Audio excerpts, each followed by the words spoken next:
avait parlé de lui-même.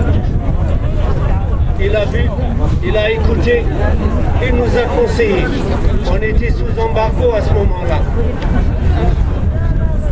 Allah yarham al-Barwaqi, qui était son chef. Avant lui, c'est le Khdar de l'Khdaria. Ces hommes sont de ma région, de mon village.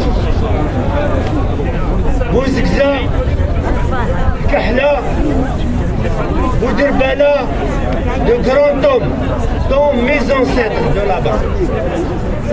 Chassés par les canons du général Rovigo à la place des martyrs, Jama' Kichawa en 1837. Le nom de ma famille est là-bas. Ben Azzoun est là-bas. Ils ne l'ont pas effacé. Les Algériens, quand ils se mettent debout, ils abattent tous les dictateurs. Nous, notre devoir, c'est d'être debout ici. Le silence, vous l'avez vu, lors des obsèques du grand Moudjahid Bourga'a, on a vu les Algériens, de jeunes Algériens, lever de nouveau les slogans du Hirak. Le Hirak est vivant. Nous avons un grand rôle, comme a dit le frère qui m'a précédé. Nous avons un grand rôle ici pour porter la voix de nos frères et nos sœurs là-bas. Il y a une remarque pour tous les Algériens qui savent, qui contactent les Algériens de là-bas, de notre pays.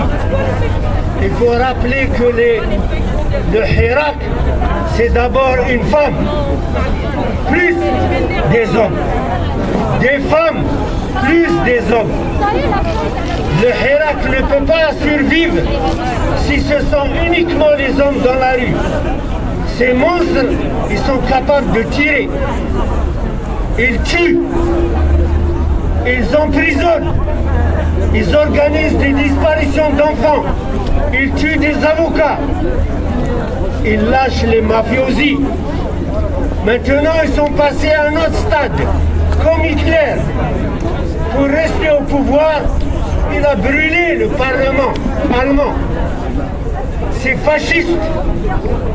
fascistes ont brûlé dans plus de 14 wilayas. Mais ils devront quitter. Ils doivent quitter le pouvoir. Ils doivent le remettre au peuple. Assalamu alaikum.